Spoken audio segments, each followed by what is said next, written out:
Welcome to Fantasy Legends, my name's Scott, and today we'll be looking at one of Final Fantasy VIII's characters, Fujin. Remember to like and subscribe to the channel if you haven't already. Now let's get on with the video. Fujin has short, chopped silver hair with red eyes.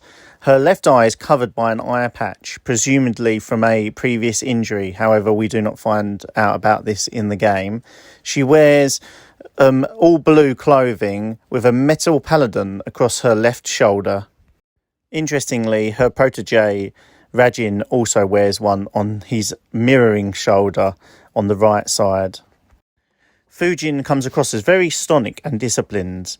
She is probably the most strict out of all the disciplinary committee compared to the other two, Fujin, who just completely forgets the rules half the time, and so far that obviously he breaks so many rules it's unbelievable, probably more than any other student in the campus. We often see her pointing out the rules to the other two members and allowing them to pursue the students for violating them and bringing them to justice.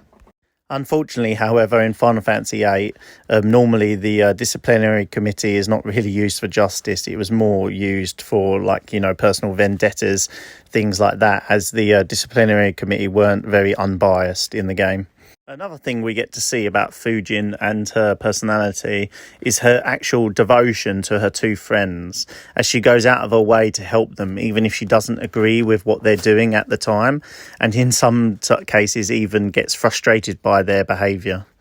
Her disciplined nature even goes as far as her speech, where she dislikes small talk and will even cut her sentences down to the minimum to get the point across, rather than waste her time on mere words.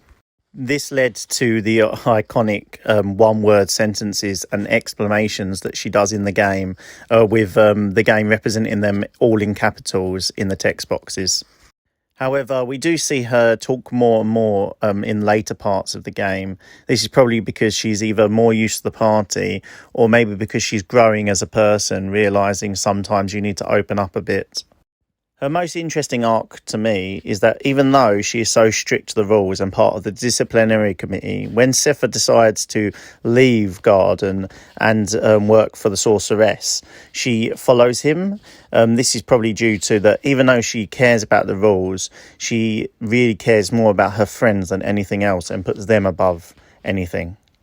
So there you have it, Fujin. What did you guys think of her? Was she an interesting person in the game to you, or was she more just of a side character that you weren't that interested in and didn't want to know more about? Please let me know in the comments down below. Remember to like and subscribe to the channel for more daily videos. Thank you for listening.